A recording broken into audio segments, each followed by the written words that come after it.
सूरत हाल है, क्या कहेंगे आप?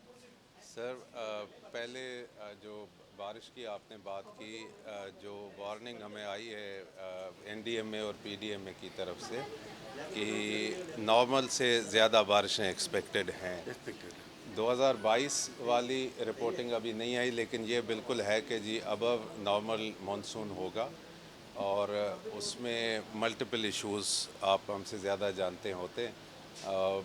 तैयारी केएमसी और जो बाकी लोकल गवर्नमेंट्स कैंटोनमेंट्स के साथ मेरे लेवल पे, कमिश्नर्स के लेवल पे, चीफ मिनिस्टर साहब के लेवल पे और पाकिस्तान हमारे साथ जो बाकी आर्मी के जो यूनिट्स हैं, नेवी के हैं, उन सब के साथ कोऑर्डिनेशन है।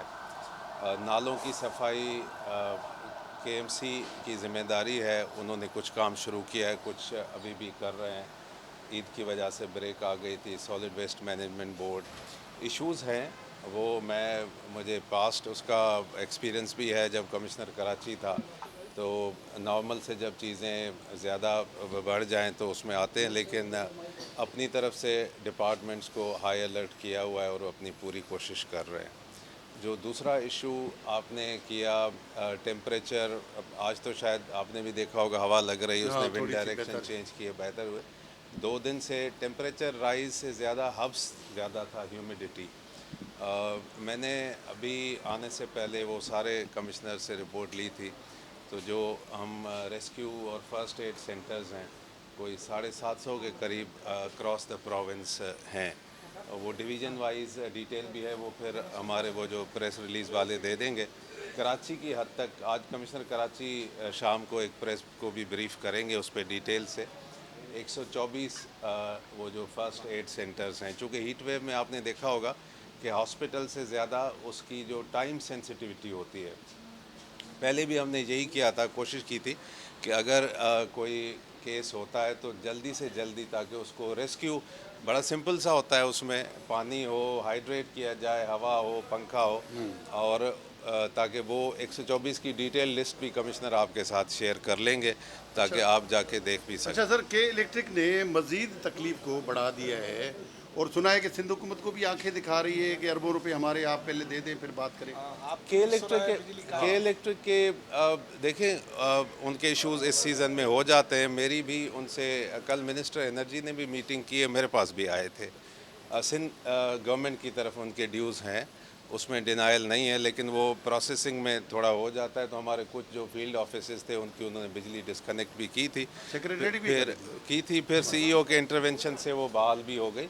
लेकिन के इलेक्ट्रिक से भी जो हमारी अंडरस्टैंडिंग है कि कुछ भी हो जाए, जो हमारे इम्पोर्टेंट इंस्टॉलेशंस हैं ना जी, जिसमें पब्लिक गुड इन्वॉल्व होती है, चाहे हॉस्पिटल हो, चाहे फायर ब्रिगेड हो, चाहे पंपिंग स्टेशंस हों, चाहे ड्रेनेज हो, उनकी किसी भी सूरत में वो डिस्कनेक्ट नहीं करते। ऑपरेशंस का उन पे भी प्रेशर आ जाता है। कल से पब्लिक के भी मैंने एक दो जगह देखा, धरने थे, और गर्मी ज़्यादा है तो लोगों को उसमें मसाइल तो रोड होते हैं। ब्लॉक होते हैं। जी जी जी। अच्छा सर, ये बता दें कि फैसल ईदी ने कहा है कि 3-4 दिनों के दौरान 500 से ज़्यादा लाशें जो वो आई हैं, लोग फौत हुए। इसकी कोई तहकीकात कराएंगे, कैसे जी, फौत हुए? उसमें जो कमिश्नर कराची ने जब आपको ब्रीफ करेंगे वो डिटेल भी दे देंगे। उसमें जो हॉस्पिटल से रिपोर्ट आई है, जो ऑफ एंड बता रहा हूँ, अभी मेरे पास हाँ। आएगी, उसमें इतने पेशेंट्स की तादाद ज़्यादा नहीं है जो हॉस्पिटल्स में मेजर जो हमारे जिना सर्विसेज, सिविल, लियारी। हाँ, जो उनकी मॉर्चरी में वो डेथ्स रिपोर्ट होती हैं वो अबव नॉर्मल हैं, बिल्कुल। वो उसमें 500 की फिगर तो अभी असर्टेन नहीं हुई, लेकिन वो नॉर्मल से ज़्यादा है, ये बिल्कुल बात दुरुस्त है। अब उसमें हमारे हेल्थ सेक्रेटरी और कमिश्नर, उसकी सीएम साहब ने भी उनको असाइन किया है कि उसका ज़रा देख लें कि कॉजेज़ क्या है। मल्टीपल कॉजेज़ होती है, बीमार इन दिनों में और भी इश्यूज होते हैं, बट मैं ऑफ एंड उस पर कोई इतना कमेंट नहीं कर सकता। ये बात आपकी ठीक है कि ज़्यादा है, उसकी शाम तक इंशाल्लाह वो क्लियर पिक्चर आ जाएगी कि वजह एग्जैक्टली क्या है। अच्छा, हीट व्यू की वजह जो है वो दरख्त ना लगाना है, तो आप क्या समझते हैं कि ये इसकी तरफ भी तवज्जो देने की ज़रूरत है? कराची, ख़ास तौर पे कराची जैसा शहर जो है। बात बिल्कुल दुरुस्त है आपकी।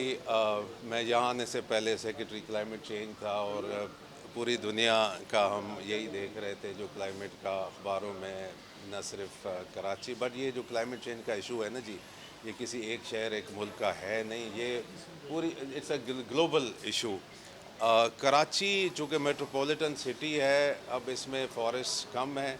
एक हम उस पर पहले भी मेरे था जब इधर था कि कराची की जो आउटस्कर्ट्स में जो खाली जगह है ना, उस पे हम फॉरेस्ट डेवलप करें, जो अर्बन फॉरेस्ट्री होती है, उससे ये होता है कि कुछ ये ऑफसेट हो जाता है इम्पैक्ट उसका। अच्छा सर, ये बताएं कि अभी हम आज साहब बात नहीं करना चाहते सर, ये बताएं कि जब आपसे हम बात कर रहे थे तो कल कुछ जो काश्तकार हैं उनसे हमारी बात हुई, उन्होंने कहा कि अभी हमें लाले पड़े हुए हैं कि हमारी फसल जो है और या मुख्तलिफ जो फसल इस वक्त उतरी है वो खुले आसमानों में पड़ी है, और आप समझते हैं कि इस वक्त बारिशें भी आ रही हैं, तो उनको तहफ़्फ़ुज़ देने के लिए क्या इक़दाम किए जाएँ?